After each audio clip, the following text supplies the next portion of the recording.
Get all situated. Yeah, we're live. It is 2:32 in the afternoon, I guess. It's all good. Friday night. Hopefully you guys are doing good. Technically Friday afternoon, but it will be Friday night tonight. Tonight. Wales is in the house.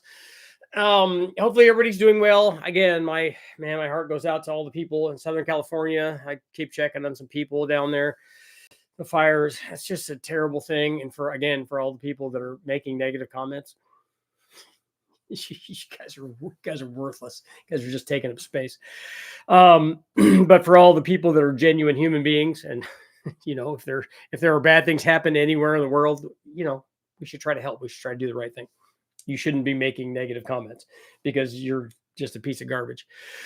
But tonight or today, we're going to talk about things fire related, I guess.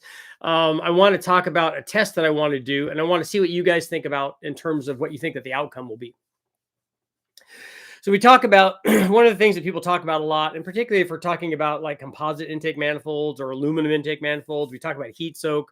We're talking about blowers. Oh, that thing gets heat soaked and then it doesn't make any power. We get that kind of thing a lot. And obviously, and this carries over into the inlet track. So if you get an inlet track, most of the stuff like on the truck that I'm showing in the thumbnail, that's all composite. It's rubber and some sort of plastic and stuff. Even the air cleaner housings and all the things are some sort of plastic. And so the question for me is, do those things tend to heat soak more than if you were to use steel or aluminum, those kinds of things? And so the question becomes this. It's not, a lot of people think that when you're looking at this, the question are those things hot to the touch? Yes, they are. If you particularly during the summer, if you ever gotten in your car in the summer anywhere that it's hot, in California, Arizona, Texas, if you get in Florida, anywhere that it gets hot, it doesn't matter. If it's hot outside and even warm outside, it gets really hot inside your car. So if you get in there, yeah, it's hot. Same thing under the hood. If you're driving your car around, or even if you're just letting it sit, if you open the hood, it's hot. It's hot in there. Just the fan wash from the radiator, if you're driving around, it's 200 degrees. Guess what temperature the air is coming off of there? It's hot. And so anything in that area that's in a heated area is going to get hot. It's going to get hot more so because of that, and because the radiant heat that comes off of an engine just from it running is going to get hot because of that. And so it does get hot. That's not the question. If you touch anything in there, it is hot, including the air intake. The question is, if we take a look at it in terms of different kinds of metallurgy, because most of them, you could talk about being rotomolded plastic ones and rubber and different things. I've seen guys make them out of PVC pipe. But if you're talking about like a steel one or aluminum one, that really kind of is the question. Okay, composite ones like plastic ones, those don't feel as hot, and so therefore they don't impart as much heat into the air that's going by there. And that's really the question. The question isn't is that thing hot? It's going to be hot because it's in a hot environment. It's going to be however hot the environment is. The thing that helps it cool, just like water running through a radiator, is that you have cold air going through it. Now, this is only the case if you have air that's going through it that's colder than what's going on in the engine compartment. If you just have a big open filter that's drawing air from the engine compartment, it's just drawing air in that's the same temperature as the stuff that's heating up the outside of that. That's going to be hot. That's not, there's no science there. All of that's going to be the same. The question is, if you have a cold air source, like you do for most factory things, where you're grabbing cold air from somewhere, either in the fender well or on the side of the radiator, so that you're getting air that's up in front of the radiator and not that's gone through, it's not fan wash, and you're getting cold air. So you got colder air going through that tube, and that air is colder. It's ambient, let's say. It's colder than the air that's surrounding this air intake setup, where it's hot. The question now is, the outside of it's hot. The inside of it's ambient, the air that's going through there. Does that heated thing that you're passing all that air through, does that impart heat into the air that's inside that tube? Is there heat transfer from the hot stuff that's on the outside into that? Like we were running it through an air to water intercooler that had hot air going through it, then we would change the temperature. But we're not asking that. We're asking, is the surface area of that tube, the heated part of that, is that heat getting into the air that's passing by? Well, there's a lot of things to consider here. One is there's a boundary layer. Anytime you flow something through there, whether it's liquid or air, they act the same way. There's a boundary layer. So there's this little surface area that's right touching basically the surface of the inside diameter of this thing. That takes most of the brunt. There could be temperature transmission from that to the boundary layer, but really what the boundary layer does, if you look at that, it acts as an insulator to everything else, everything going by it. So I would argue that is essentially insulation, that the boundary layer is an insulation. If that's not 100% effective from separating the cold air from the hot air, you also have airspeed. So the question is the airspeed going by all of this stuff that's hot fast enough where there basically just isn't time for temperature, even if there's a differential between those two, which there's definitely going to be, for it to change that differential? Because we know that nature is going to seek homeostasis. So the hots and the colds are going to want to get together, and they're going to want to mix, and they're going to come to some sort of agreement, basically, where they equalize each other. It doesn't like hot, it doesn't like cold, it doesn't like vacuum, it doesn't like pressure, it doesn't like any of that. It all wants to be like nice and even. So we know that happens. The question is, it wants to happen, but are there things stopping this from happening? So is the boundary layer stopping it from happening? Is the airspeed stopping it from happening? And because we have a variation in those things, for instance, airspeed at wide open throttle, even at wide open throttle at different RPMs, the airspeed going through that tube is going to be different. At part throttle, it's going to be even more different. There's very little airflow going through there because the throttle blades only crack just a tiny bit. So you've got a big 3 or 4 inch tube, and you're having it breathe through this like tiny little slit because the throttle is not open very much while you're just cruising down the road. You got 5 or 10 or 15% throttle, whatever that it is. You have that much airflow that it takes to support the 30 horsepower or whatever that it's taking to drive you down the road. That's obviously way less than the 300 horsepower or 400 horsepower or 500 horsepower that it takes at wide open throttle. So now, do you have more heat transfer during that time? And I would argue also that if that is the case, and it certainly is going to be the case, I don't know to what extent, but you would have more heat transfer when you have less airflow, because the air is sitting in there exposed to the heat for a longer period of time. Just makes sense that it's going to heat up more. But here's my argument. My argument is that that's beneficial because if it's doing that at part throttle and cruise, you're going to get better fuel mileage. In fact, lots of systems, guys that are trying to do hypermiling and stuff, what they do is they will draw air they'll have their air being sucked off the area near the exhaust manifold. So they want hot air to go in there, because you're going to get better fuel mileage with that. So that's good. But in terms of performance, do we change that dramatically, like 100%? Do we not get any change in air temperature going through there? If we are getting some, and because this thing, you have to remember, the air also not that just has to just pass through the air intake, it also has to go into the intake manifold.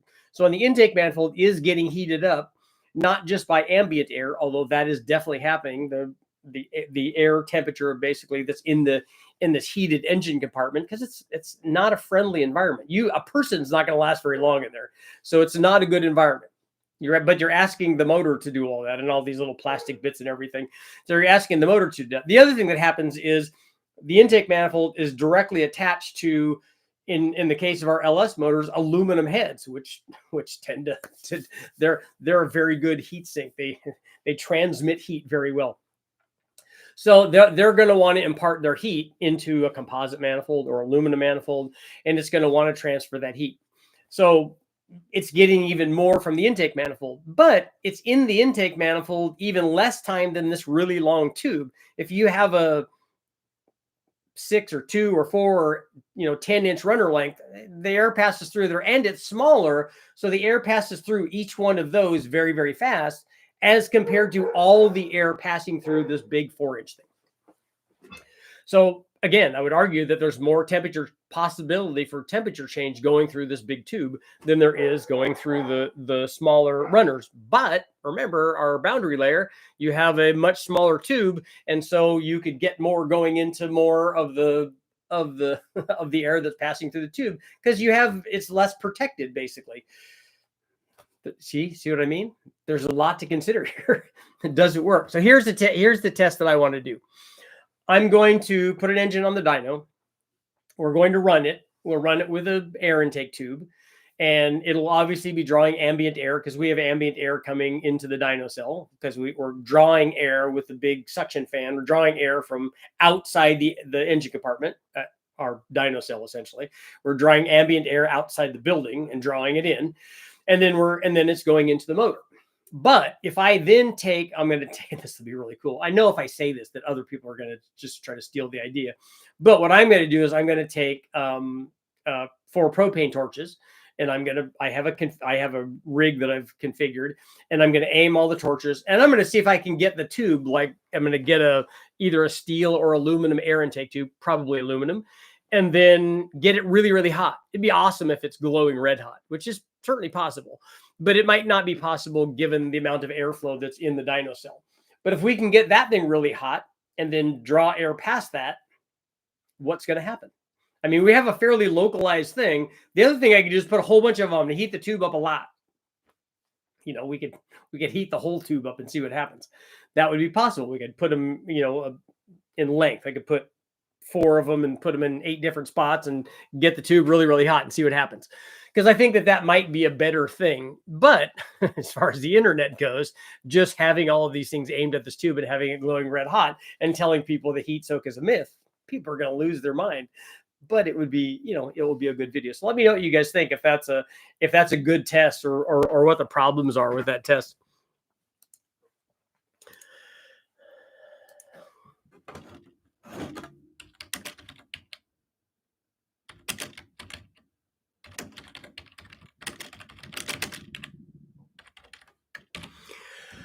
Okay, is heat soak really just a myth? That's how we're doing. That's how we do it.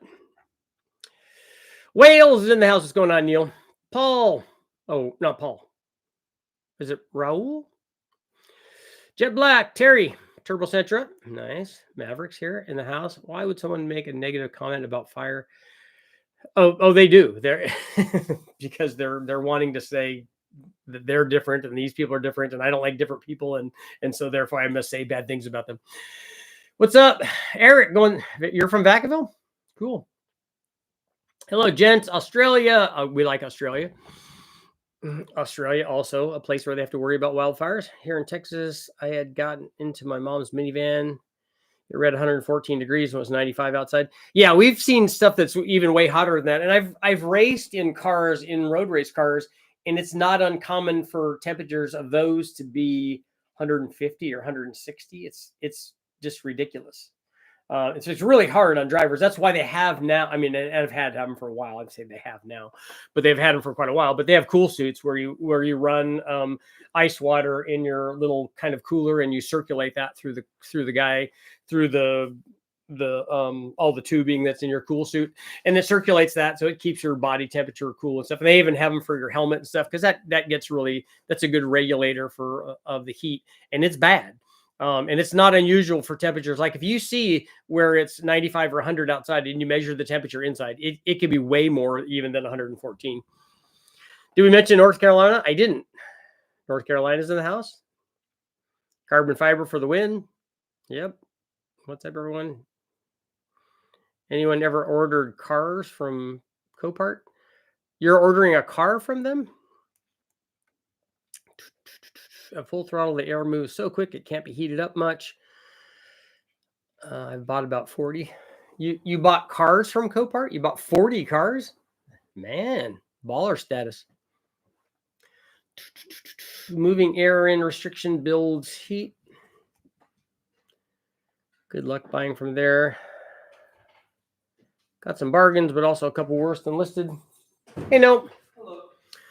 Thumbnail so wrong. Flames coming out the exhaust. Yeah, that's just a brake clean can, I think. My 2013 Boss 302 had an inlet air temp gauge. At idle, it was 135 to 140. As soon as I started moving, air temp came down at 50 miles an hour. Inlet air temp was ambient. The other thing that happens at idle is because you're not moving any air through the thing either. When you go to wide open throttle, even irrespective of, because we see this on the chassis dyno, even irrespective of vehicle speed, you'll have a change in temperature. I like to put some vents in the bonnet and hood, lift it 3 inches at the back. Yep, I had vents in the hood of my Mustang. Anybody watch the new episodes of Pinks? I haven't seen it. I was a big fan of Pinks, and I liked it. And I heard that they were going to be new ones.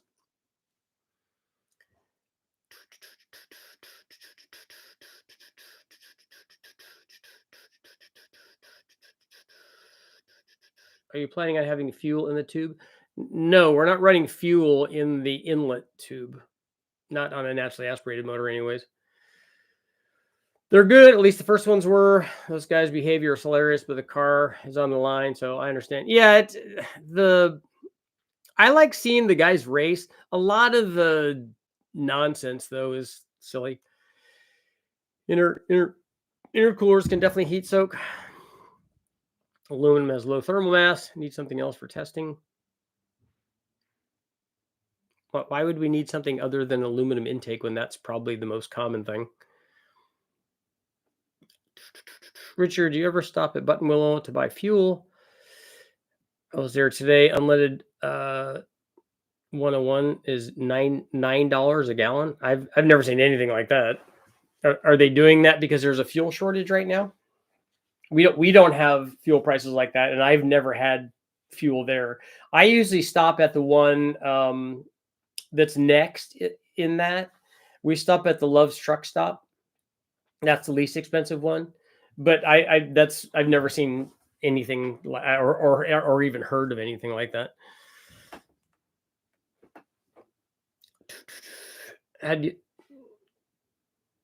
Do you have a video of the truck plus cam on the dyno? Yeah, we have a video of the motor running.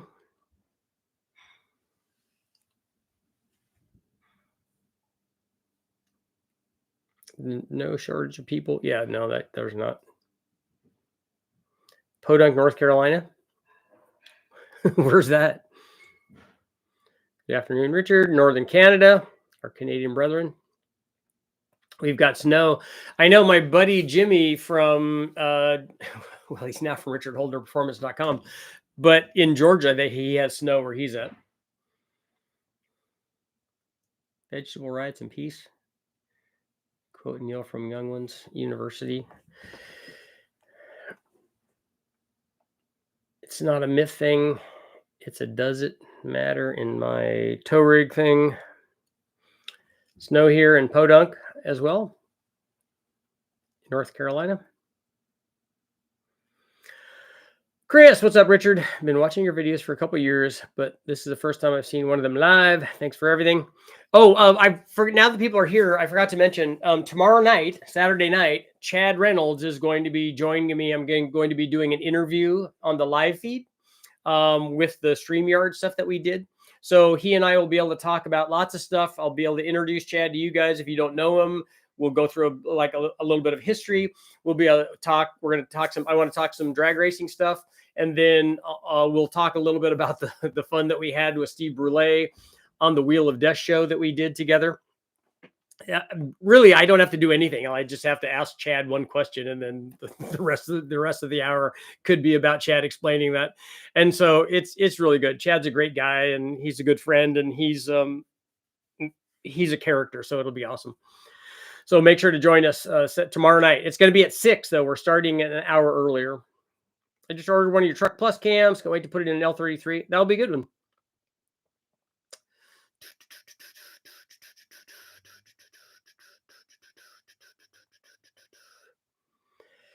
I started one of your okay, Rover's in the house, Richard. So if my LS is running rich due to potential time on stock motor, can I add an air mod like an intake or manifold to get more air in to balance the tune, or will I have to retune it?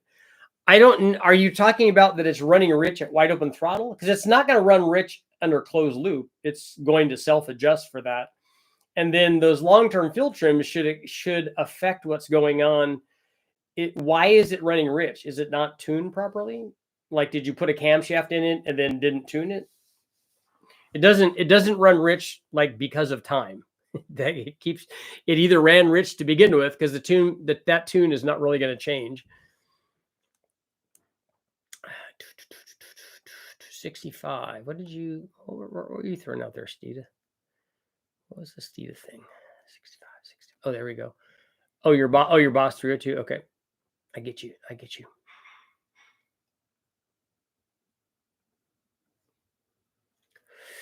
Heat soak is a fact on my 6-liter LS Magnuson blower. Added a chiller connected to my AC and increased power and drivability.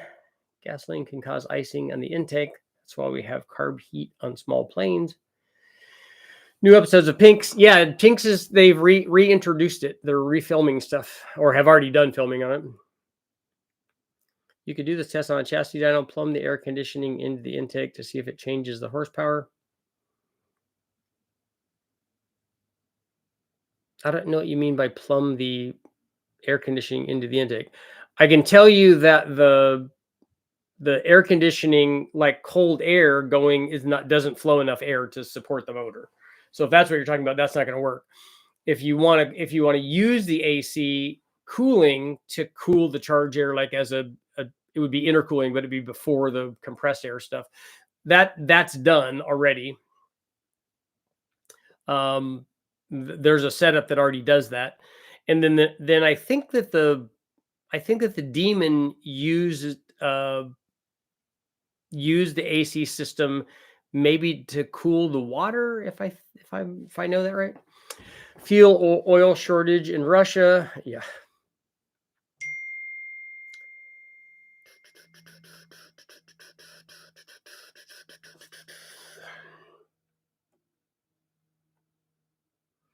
It has been $9.99 for the last 4 years since I moved to Bakersfield. I had 2 gallons on my 16-gallon tank. What is $9.99 a gallon? Because it's never been that price. Gas is like, I don't know. It's not anywhere near that. It's less than half that in every other gas station that I go to in California. So if you are going to a place that's charging you $9.99 a gallon for regular fuel or even premium fuel, then you need to go to another gas station. There's no, like I said, I travel up and down that road many times a year and don't ever see that. In fact, the best price I get is at that Love's truck stop. I was looking at getting a Copart car for its parts only, engine, transmission, recycle the body, nitrous chills, beer will. Yeah. So does CO2. Yeah, Chad's way cool. Thought you might stop and get fuel to take to West Tech and run on the dyno.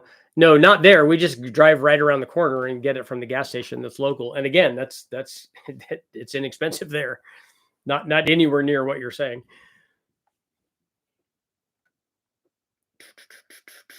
Did not have a fridge in college. Used to hang my beer out the window.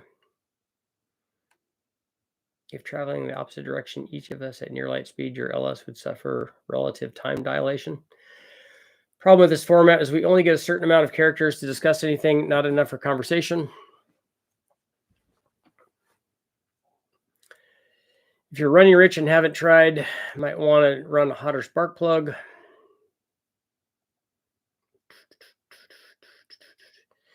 I was running rich, I'd want to hire an expert race driver. How rich is too rich on a turbo LS? 10, 9. Oh, $9.99 a gallon for VP. Okay, that makes more sense. I thought you were talking about $9.99 a gallon for pump gas. I'm like, that's just silly.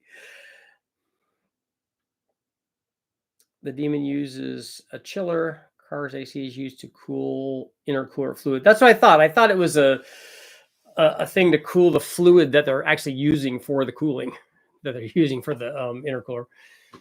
Chillers are available in the aftermarket. Yep. Return fuel system is only with a carburetor on today's pump gas driven at 100 degrees Fahrenheit, Illinois. Here, no vapor lock.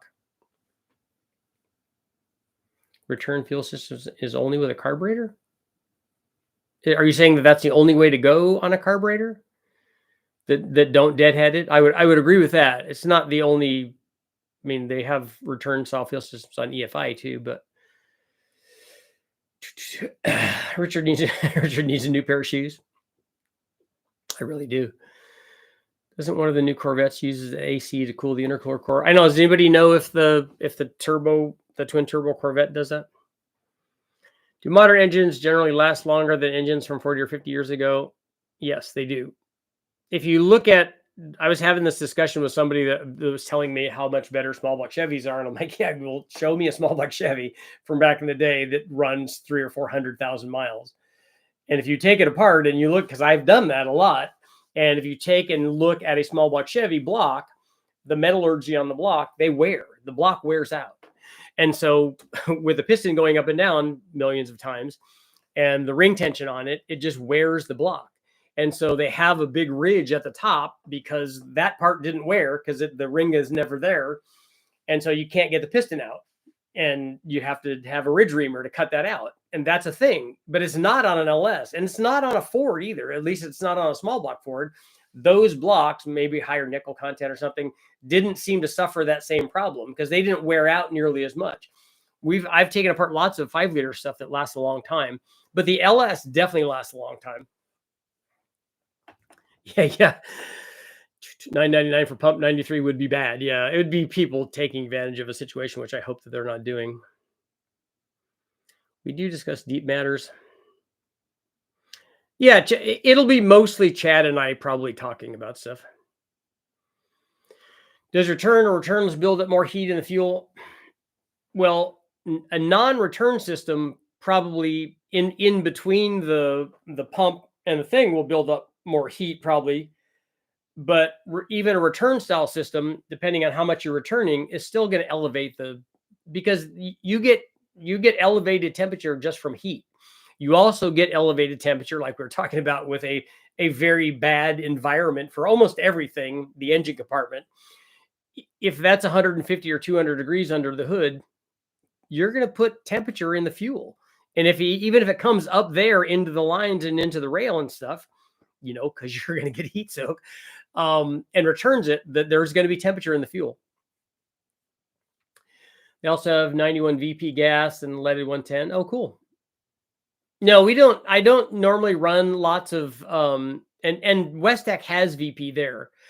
You can buy it there if I wanted to use it. But what I do is just run pump E85 stuff on anything that I run boosted and 91 on everything else.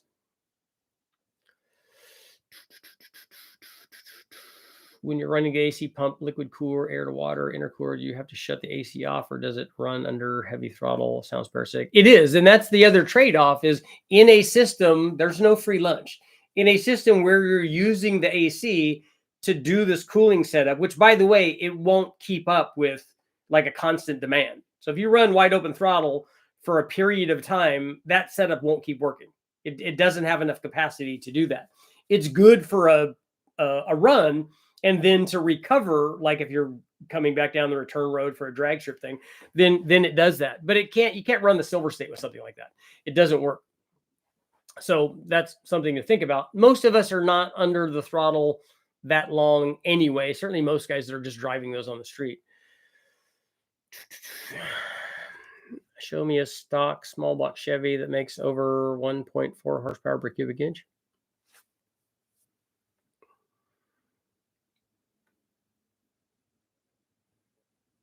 Is there an LS that does that? What LS does that? What's the best way to achieve 12-1 on an LY6? Cut the heads or put pistons in it? You're going to have to do both of those. You can't just do one of those.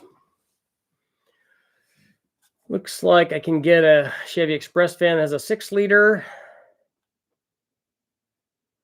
for less than a couple thousand. Nice.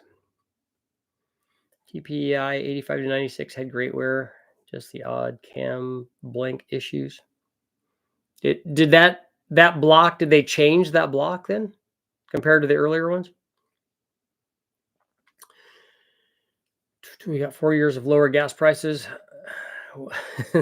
Well, unfortunately, presidents don't have any effect on that. They have almost zero effect. Metal hardness isn't always an end-fall measure of strength.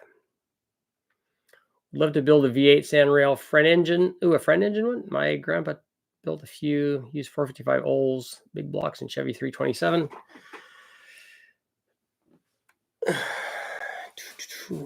Would routing your intake into the cab of your car suck all the cold air conditioning worth of any horsepower, and is it even safe? Again, your blower that's blowing the air, like it's drawing air from outside and then running it through for your air conditioning system and then blowing it at you. The amount of air that processes is not nearly as much as the amount that your engine would be using. Mexico's in the house. What's going on, man? The DEI heat wrap works for wrapping and race fuel hose. What's up with the turbo 4.2 liter Atlas? It hasn't run in a long time.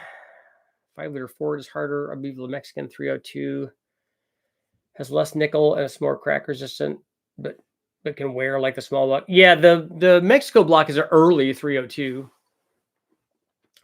Too much octane kills horsepower? No, it does not.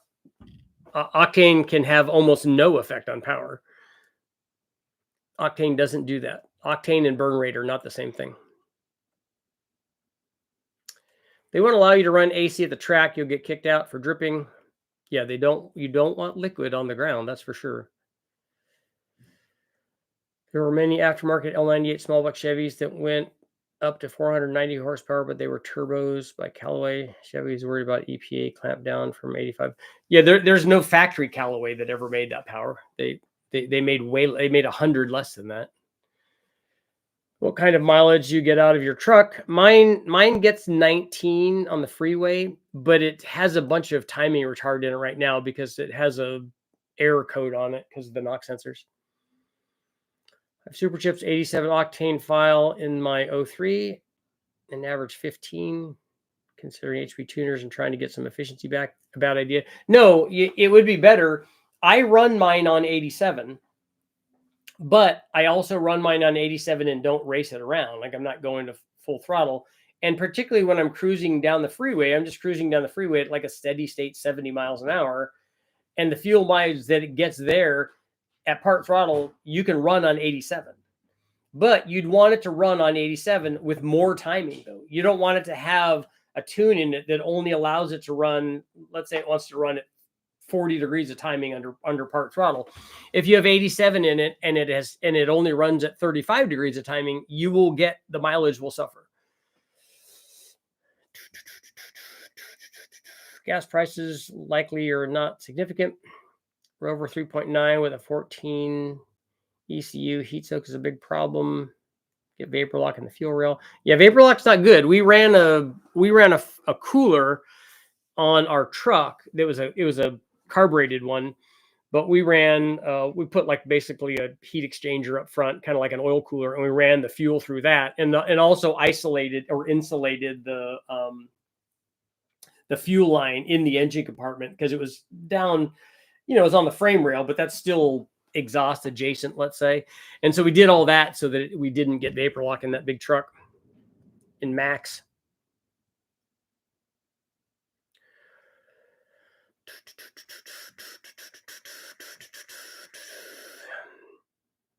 Do you think the lack of wear on newer engines is from new oil?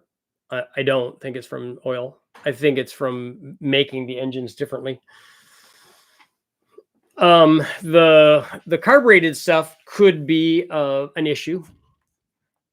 If the thing is running richer, it could wet the walls down. All of that's possible.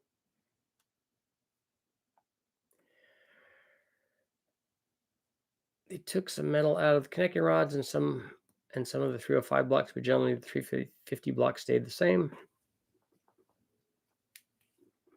Spray water on the fuel rail and it starts right up. Yeah, and did you ever see the clothesline clips that they put on those too? That's supposed to be a thing. It's supposed to suck the heat out of it.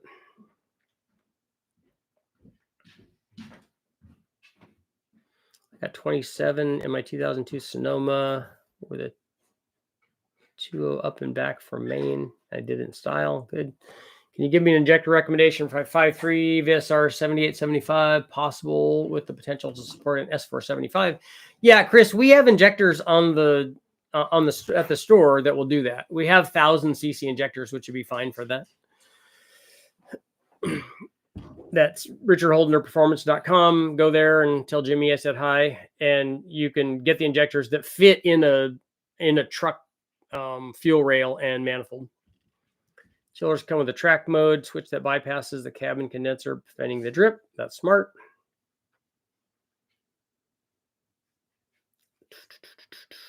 The BS show, my diesel is like that. I run straight oil when I go back to diesel.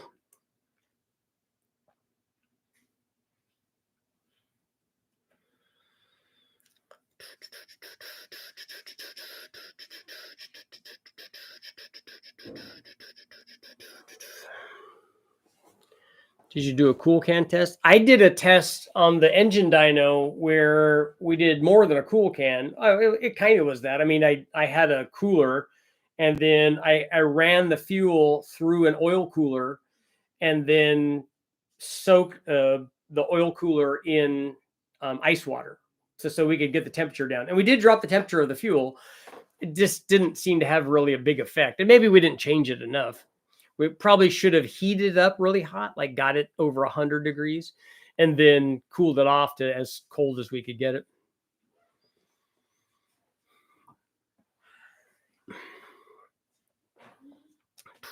I have a 04 two-wheel drive for street truck.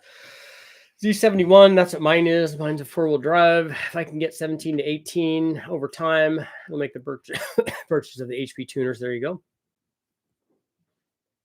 Done. Yeah. Oh, cool. Nice. That's all. The actual ones for the doggies. To it, yeah, that's nice. That's cool, man. Callaway Top Gun was 712 horsepower. There was no production Callaway offered in the United States that made that much power. All of them were 382 horsepower or whatever. They were not there. There was no super powerful ones. What's the plans for this year? Yeah, we're definitely going to do big bangs this year. Got a buddy that works for Dodge Chrysler and is the only mechanic allowed to work on the Demons. So I think I'm safe getting a Charger Challenger from Copart. Wondering how Callaway dealt with a heat soak. My guess is those are bare intercoolers, which are good, but being where they are, they were relying on air movement to get. I don't know how they're channeling. I know that they had NACA ducts on them, but I just don't know how they could get air to flow into a pressurized environment. And then I would like to see I've never seen one and done any instrumented testing on it to see what the charge temperature actually is.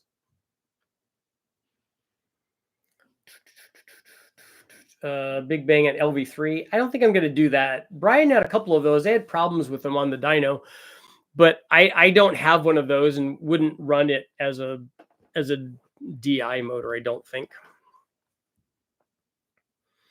Maybe if we can run it at Brian's place, I would be up for putting a turbo on one.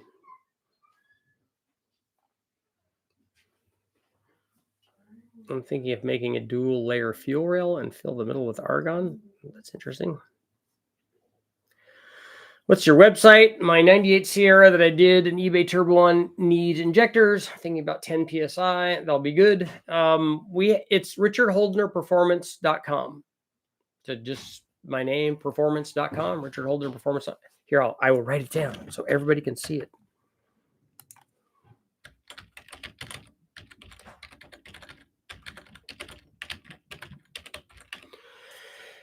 richardholdnerperformance.com, .gov.org.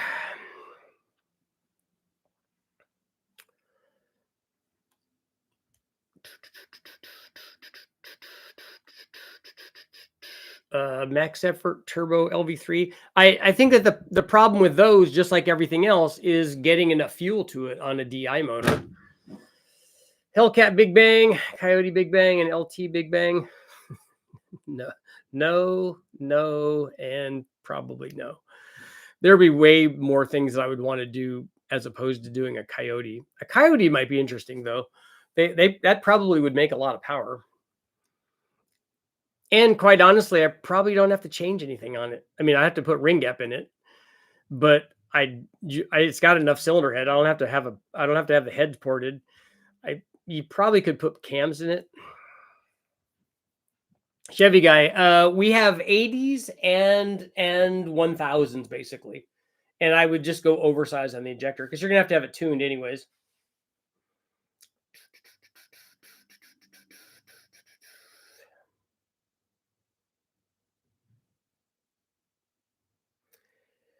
Boosting fuel pressure by about 10 psi solves most of the vapor lock on the rover. Normal pressure is 30, spec is 25 to 45. It's interesting that you'd have that big of a range. Anybody on the chat have any experience with an AR5 on the LS? Has anybody run that?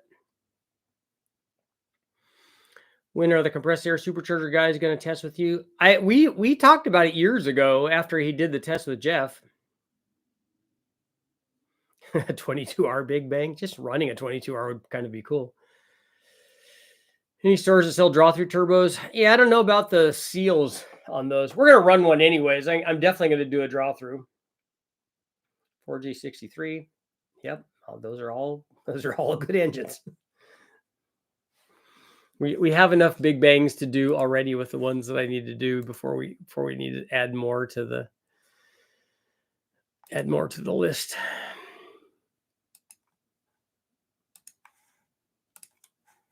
I want the 3800 will probably be first.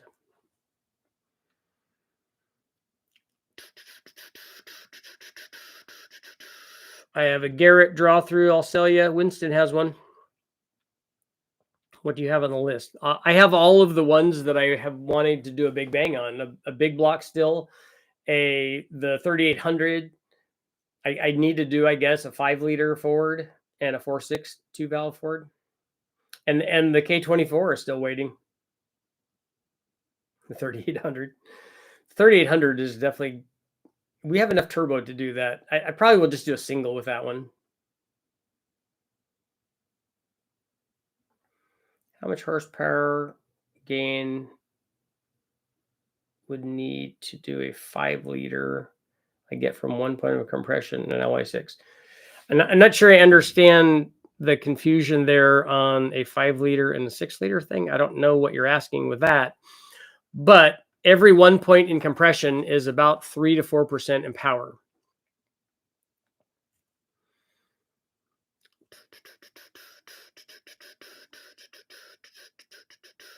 I have a friend who picked his Callaway C4 up at Callaway. He claims he asked them for more power and then put more boost and fuel in it. He still has a car. It's got 60,000 miles on it. Cool. The problem I would argue with the Callaway stuff, at least the production stuff, the things that they got, the one that they got like emission certified, is that they just used a micro fueler, additional injectors basically in front of the in front of the intake manifold, and that's not anywhere near an optimal setup for fuel distribution, especially in a long run or tune part manifold. I'm surprised, honestly, that they were even able to get away with it.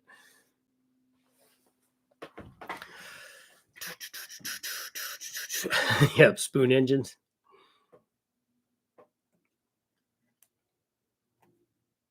(13B).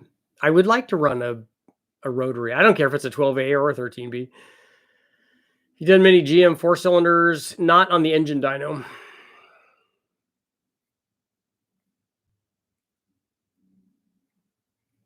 L36 3800. So just an NA version of the 3800.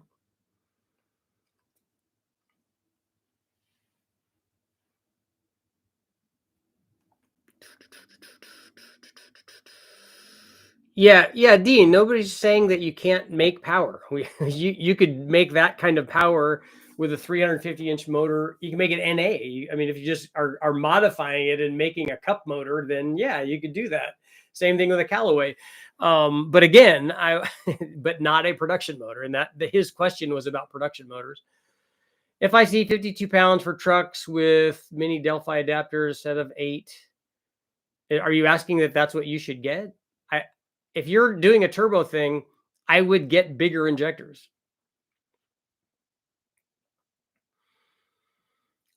5-cylinder Volvo stuff would be cool. My daily has no cams. Mine doesn't either.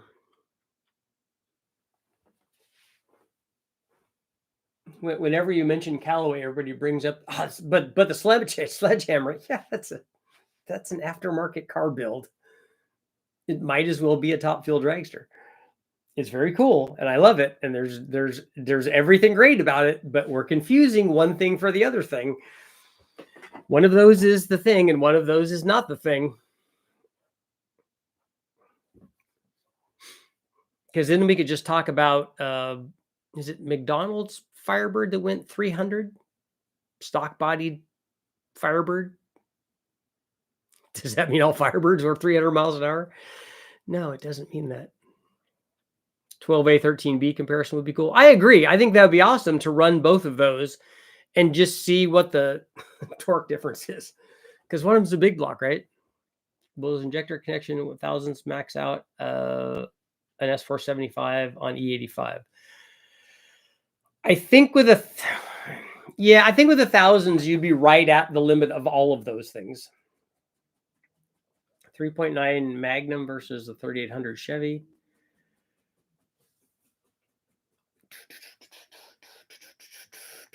Does a 3.9 Magnum have the same bell housing as a 5.2 or a 5.9 Magnum? Should I worry about turbo back pressure with an NA cam? No, that's not a thing. What determines back pressure is power output of the NA motor. More old Cadillac motors would be cool.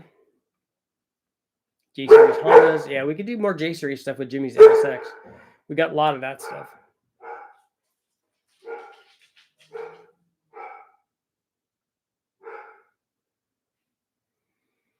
It's a cut down roller cam LA. Okay. I've driven the Callaway at Little Talladega Grand Prix track at my 93 with headers and a cam, and tune wasn't far behind.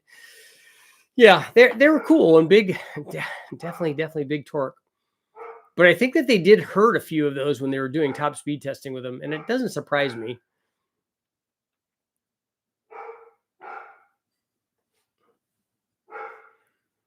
Thought we did well doing 172 out of a 2-liter front-wheel drive Rover coupe. You know, the car that I like, Neil, was the Lotus Carlton. That was always in the top speed shootouts back in the day when I was doing stuff with my Mustang.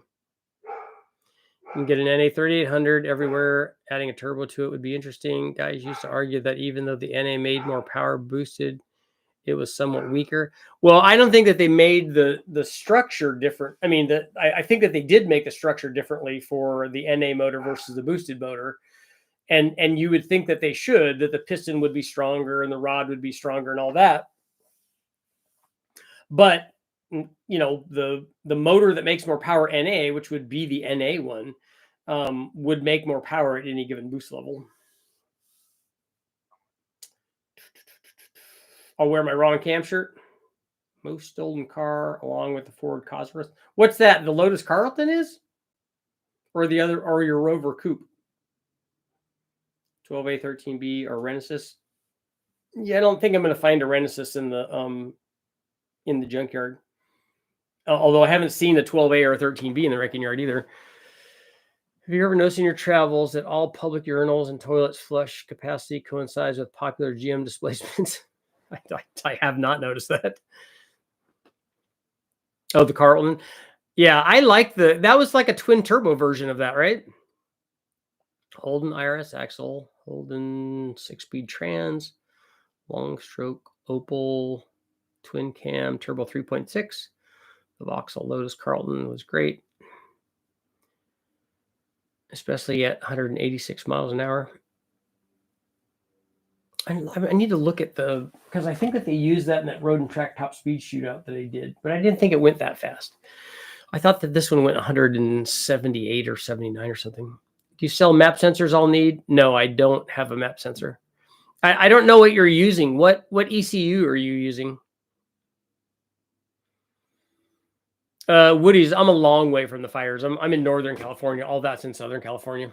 We have our share of fires up here too. We've had ash and all that stuff. But not during the winter, right? I don't ever recall having I'm actually, probably is better that it's happening during the winter. Hopefully they could get some rain or something to help out. But most of the time the fire season is during the summer. Boosted 4-cylinder Hondas with NAJ series.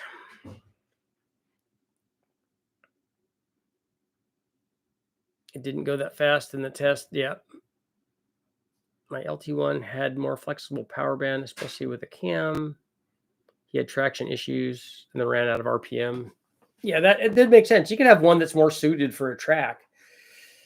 The other thing, Dean, is if you had any kind of factory turbo thing, I mean, why would, and you're sending it to do a test like that, it should have a couple more pounds of boost if you're confident that it will survive. The Lotuses were kind of notorious for not making it through these top speed sessions either, particularly when they were turbocharging their side draft carbureted stuff. And going to the intercooler stuff helped that, but still they had problems with them lasting. Made in Germany. It was an Opel. Do Zoomies add power everywhere? I'm going to be running Zoomies. I have some from stainless headers that I'm going to be putting on something, but they won't add power everywhere because they don't have scavenging like other headers do. Lotus developed that motor. Yeah. I just purchased a Fuel Tech 550 off of Facebook Marketplace. I'm stoked. This is my first LS, my first turbo motor, and my first fuel injected motor. Cool. Well, welcome to the world. Santa Ana winds. Yeah, what they're dealing with more than Santa Ana's down there. They were dealing with some really, really high winds. Have I ever run a turbo vehicle out of fuel? You mean out of fuel in the tank or out of like available fuel from my injectors and pump?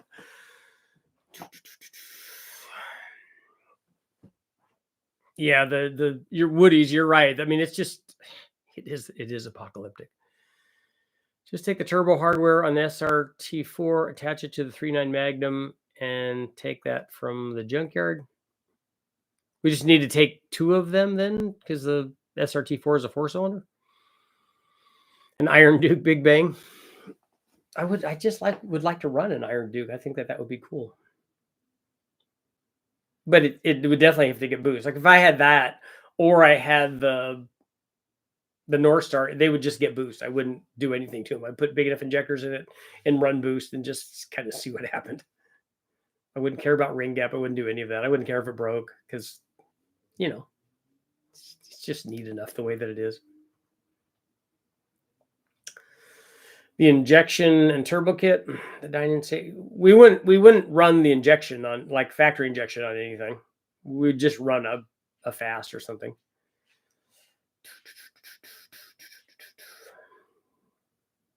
How's our poll doing? I was thinking it was going to be mostly no. Is heat soak really just a myth? No, it's not, Richard. You don't know what you're talking about. You are just nonsensical.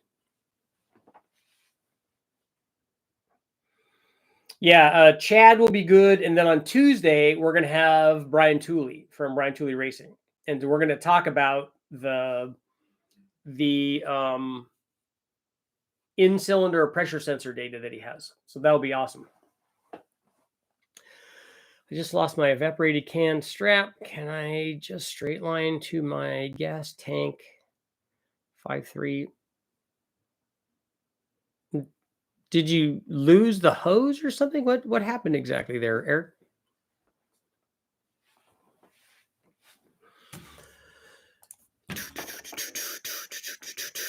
The Forgotten Warrior. The 305 small block Chevy. Best small block Chevy ever made.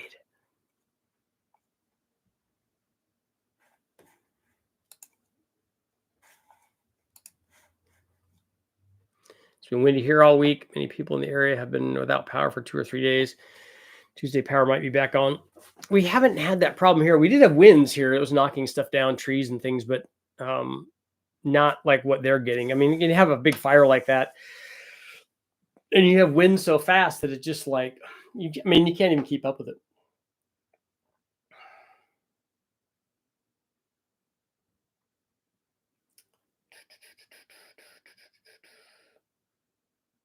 Your evap can hit the drive shaft and it destroyed the can.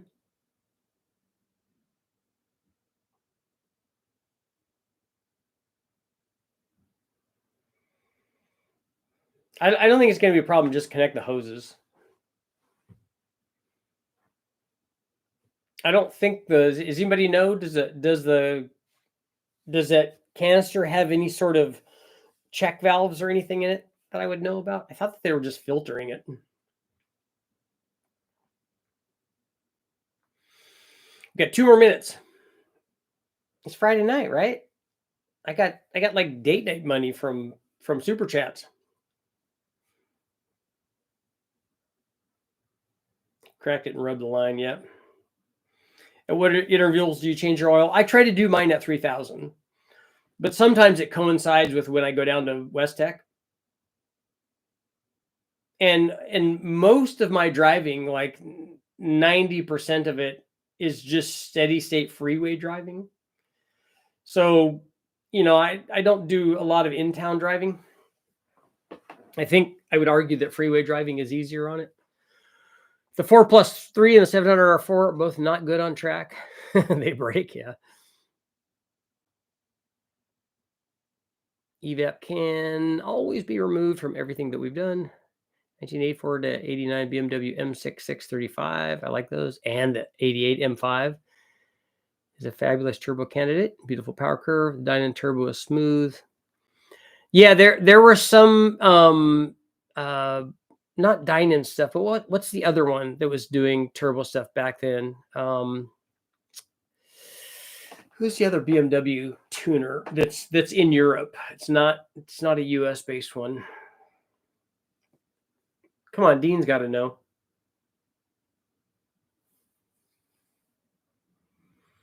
No, does your Fox body have a cage? Mine does, yeah, because you did a cage in it. I built the car to go, or I bought the car to go showroom stock racing. Alpina, that's who it is. See, I knew you'd know, Dean. I have some stuff with the Alpina cars that were there too. BMWs tune up really well. Yeah, my Fox Mustang has an SCCA legal at the time, an SCCA legal cage that I use for showroom stock racing. It has a swing out driver bar, and it makes me feel safe when I go really fast in the Silver State.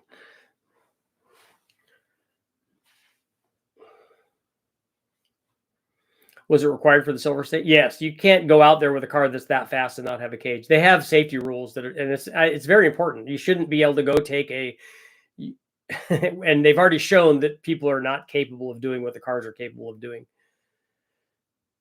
So you should have all the safety equipment to go that fast. Do centrifugal superchargers have more parasitic loss than a TVS blower? No, probably not. Not at a given flow rate. A root supercharger, which is what the TVS is not as efficient as those other blowers are. But they have a better boost curve though. And the TVS is a really good blower. It just, if you ran, 20 pounds of boost on both of them, one of them, the charge temperature on one of them would be lower, and the charge temperature on the and the power output on the centrifugal would more than likely be higher. It has every time I've tested a roots blower.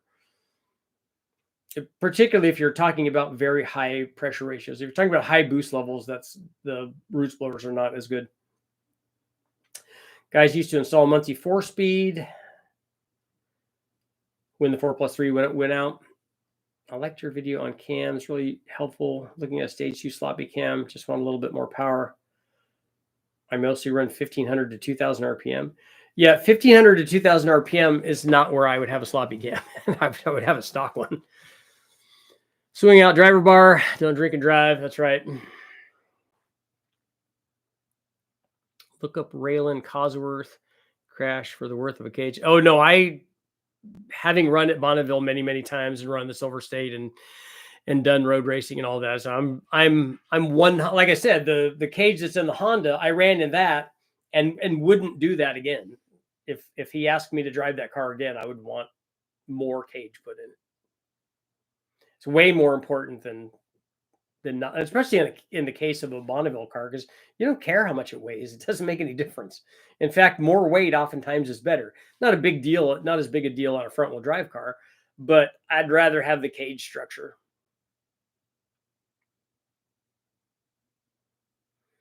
In my opinion anymore, the cage is the most important part of a Bonneville car. And then the fire system and the parachute. And then all the other things are secondary.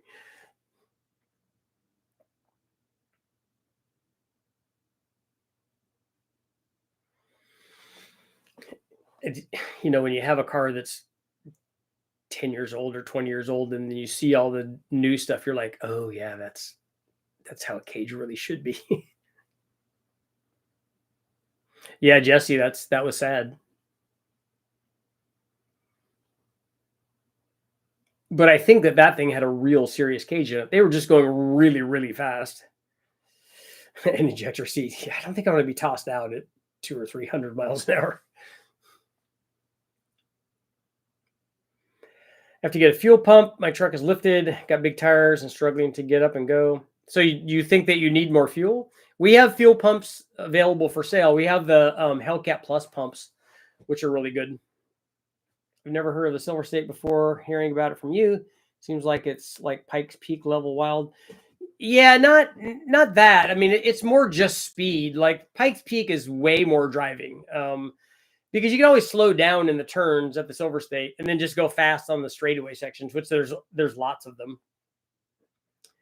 Do they add weight for traction on the front wheel drive cars at Bonneville? No, I haven't heard that to be a thing, because the engine's over the drive, and we didn't do that on mine. But then mine wasn't 1,000 horsepower front wheel drive car, which I think I know guys have run. When GM did theirs, the Cobalt, I think, and the HHR, they were probably making 800. So there's no way that they were putting all that down. It'd be really hard to do. Pantera Graveyard, yeah. And I love the Panteras. There were some really nice ones out there. No cage on a bike. No, that's true. And that's why I got nothing but respect for guys that do stuff on bikes, particularly at El Mirage or Bonneville. Pikes Peak Audi Quattro. Yeah, it's good, Neil, is the guy that drove the twin engine Suzuki at Pikes Peak, also a must watch. The Silver State ran in 2024. It did run, then cool. I was telling my buddy Bernie, we got to go back out and do it in something.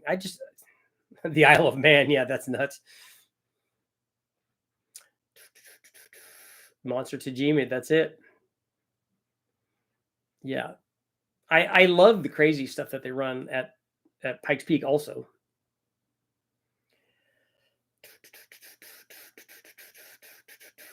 Yeah, Isle of Man. I like the videos that they have of the guys that are standing right by the edge when the guys whiz by, and you're like, oh yeah, that's really fast. That's a guy doing that on a bike. Yeah.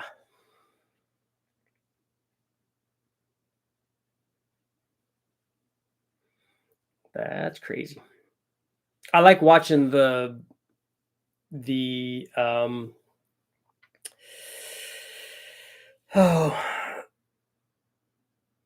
rally cars, all of them, the Quattros and the RS200s really didn't run, but the Lancias, the Peugeots, I really like too, 20516s, all those Group B cars. But like with Michel Mouton and the Walter Roll and all those guys, that was really cool. I don't think the Silver State hasn't had a race since 1988. Yeah, that's before it started. His lap is crazy. We went on to build the world's fastest van. Yeah, I like those too, Neil. I like the Formula One vans and the Red Bull drag race stuff that they do. Is the Trick Flow Stage 1 cam for a 302 good? Yes, it is. In fact, it probably would be what I would go to for if I was building a driver rather than the stage 2 cam. Groupie cars. I've been 200 and a quarter on a drag bike. That's fast. Top fuel, yeah, boats, yeah. Brule raced boats. He had his drag boat in there for a long time, and I think that his was in the low 120s or something, and it had a big block in it, and so it was really fast. And then the obviously top fuel boats and all that, just crazy. Will a Hellcat supercharger fit on a Hemi? Yes, it will. You just have to have all of the right stuff to go with it. You have to have the intake manifold and the blower and the inlet and probably the accessory drive also.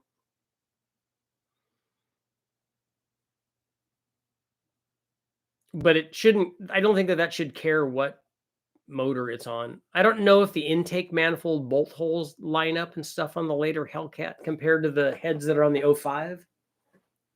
But I think it should work. Maybe you have to change the heads. Is the strict flow stage 1 cam much bigger than the stock cam? Yes, it is.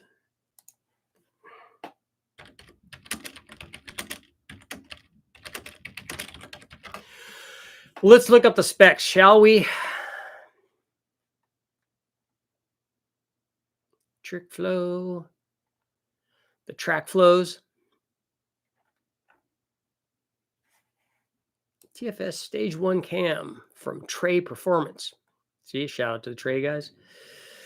It is a 221, 225. Yes, that's definitely going to be bigger than the stock cam. 100 on water's fast. Yeah, I've been 94 or 5 on the water when I was really little and sitting in the back seat, well, the back facing seat of an L88 powered V drive. I'm good. I don't ever want to do that again. Maybe I would do that in one of the like cigarette boats. I think we've been near 100 in one of those too. That was a much smoother ride. It's a really good story over drinks, but it's one of the owners of the Yankees. I went for a ride in his boat. That's a really good story. I went for a ride in his boat and he let me drive it, and it was pretty cool. And we went fast in it because it had 2 blown big blocks in it.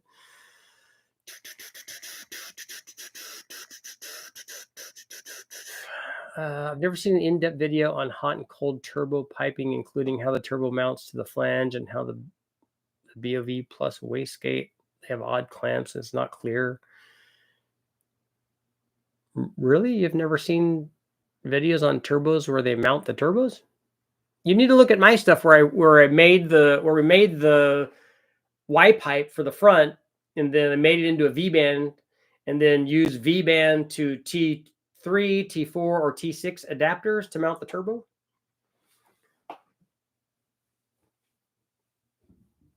My American dream to build Mexican Block 306 with all Chinese parts and call it the Foreigner. There you go. Hellcat adapters are available for the earlier heads. Okay. 100 knots is 115 miles an hour. Okay. Surface skimmers. Yeah, that's neat racing too. Nice thing on a drag brake is the rear tire acts like a gyro. If you're straight, you're good. Yeah, speed is your friend. Sometimes. Nice thing on a drag bike is the rear tire. Yeah, we got that. It's like a charcoal filter. Our old V-hull went 86 knots. Would a 4L60 or a 4L65 be good behind a turbo 4-cylinder? It depends on how much power it was making. 100 in a twin big block cat feels way too safe. It did. That big boat was like, and because it was we did this out in where the hell, out off of Long Island or something somewhere. And I remember chasing. They had lobster pots out there, and so we're doing slalom and stuff in that. He's like, "What are you doing?" I'm like, "Well, see those? Those are like lobster traps."